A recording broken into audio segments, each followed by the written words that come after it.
ప్రకాశం జిల్లా గిద్దలూరు పరిధిలో తాళం వేసిన ఇండ్లను టార్గెట్ చేస్తూ దొంగతనాలను పాల్పడుతున్న 2 దొంగలను గిద్దలూరు పోలీసులు అరెస్ట్ చేశారని డీఎస్పీ యు నాగరాజు తెలిపారు. ఈ ఘటనపై ఆయన మీడియాతో మాట్లాడుతూ గిద్దలూరు పరిధిలో 4 చోట్ల దొంగతనం జరిగాయి అని వివరించారు. గత నెల 23వ తారీఖు దొడ్డంపల్లిలో తాళం పగలకొట్టి దొంగతనం చేస్తుండగా స్థానికులు దొంగను పట్టుకోగా కారులో దొంగలు తప్పించుకున్నారని చెప్పారు. ముద్దాయిల నుండి స్వాధీనపరుచుకున్న బంగారు వస్తువులు మరియు కారు వంటి మొత్తం విలువ 14 లక్షలు ఉంటుందని డీఎస్పీ వెల్లడించారు. నేరస్తులు మద్యానికి, చెడు వ్యసనాలకు బానిస అయ్యి పగలపూట తాళాలు వేసిన ఇంటిని ఎంచుకొని రాత్రి సమయంలో చిన్న ఇనుపరాడుతో ఇంటి తాళాలు పగలగొట్టి ఇంటిలోనికి వెళ్ళి బీరువా తెరచి అందులో ఉన్న బంగారు వస్తువులను దొంగిలించుకుపోయి అమ్ముకొని జల్సాలు చేస్తుండేవారని డీఎస్పీ పేర్కొన్నారు. నవంబర్లో 23 దొడ్డంపల్లి బస్టాండ్ దగ్గర ఒక ఇంట్లో ఒక నేరం జరిగింది. ఆ నేరం జరిగే క్రమంలో ఆ నేరం జరిగిన రోజే ఒక వ్యక్తి కనపడకుండా ఏదో పారిపోయినట్టుగా కనపడిందని చెప్పేసి ఒక ఇన్ఫర్మేషన్ ఉంది. ఆ ఇంట్లో ఉండేవాళ్ళు దాదాపు ఒక 6 నెలల నుంచి బాంబేలో ఉన్నారని, సో అన్గార్డెడ్గా అది 6 నెలల నుంచి తాళం వేసిన ఇల్లు, అది పల్లెటూరు, అది దొడ్డంపల్లి అనేది.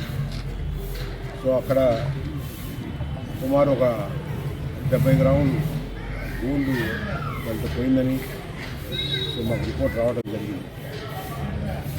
ఈ కేసులో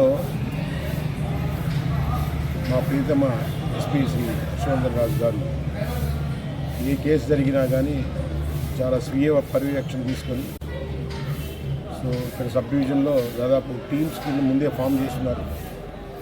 మొన్న రీసెంట్ పాస్ట్లో మీకు ఆ టెంపుల్ అఫెన్స్ జరిగినప్పుడు కూడా అదేవిధంగా పనిచేశారు గిద్దలూరులో. ఈ కేసులో కూడా టీమ్స్ అన్నింటినీ రంగంలోకి దించి, సో పోలీస్ డిపార్ట్మెంట్ దగ్గర ఉండే అన్ని వ్యవస్థలను కూడా ట్రిగర్ చేసి ఈ కేసుని కంటిన్యూస్గా అప్పటి నుంచి కూడా దర్యాప్తు చేయడం జరిగింది. ఈ కేసు దర్యాప్తు చేసే క్రమంలో ఎస్పీ గారు పనిసి అయినటువంటి సురేష్ మరియు వాళ్ళ సిబ్బంది, ఎస్ఐ ఇమ్మానియల్ మరియు వాళ్ళ సిబ్బంది, వీళ్ళందరూ కూడా సో ఇదే కేసులో ఉన్నారు కాబట్టి ఆ ఇన్ఫర్మేషన్ మీద ఈరోజు పట్టుకోవడం జరిగింది. ఆ ముద్దాయిలు సయ్యద్ అఫ్రోజ్ ఇలియాస్ అల్తాఫ్, 46 ఇయర్స్, ఇతను ముస్లిం, ఇతను యాక్చువల్లీ చీరాల అవుతుంది. సో చాలా కాలం నుంచి ఇతను కొంచెం కోదాడులో ఉంటున్నాడు. ఇతని స్నేహితుడు ఒకడు కాదర్ బాషా అని, ఇతను కూడా వెల్డింగ్ పని చేసుకుంటాడు. సాయినాథపురం మైపూర్ టౌన్లో ఉంటాడు, కడప జిల్లా. ఇతని పరిచయం పెంచుకొని రీసెంట్గా ఒక కార్ను కూడా వాళ్ళు పర్చేజ్ చేయడం జరిగింది. AP 13H 232 అనే ఆల్టో కారు. ఆ రోజు కూడా మనం నేరం జరిగినప్పుడు కూడా ఈ కారు దూరంగా మనం ఐడెంటిఫై చేయడం కూడా జరిగింది. ఈ కారును కొనుక్కొని ఈ గ్రామాల్లో కానీ టౌన్లో కానీ ఎక్కడ తాళాలు వేసి దూర ప్రాంతాలకు వెళ్ళిపోయి, అలాగే ఎవరు నివాసంగా లేకుండా ఉన్న ఇళ్ళని పగులంతా కూడా వాచ్ చేసుకుని రాత్రులు వాటిని సో బ్రేక్ ఓపెన్ చేసి అక్కడ దాంట్లో ఉండే విలువైన వస్తువుల్ని దొంగిలించుకోవటం అనేది వీళ్ళకి అలవాటుగా మారింది.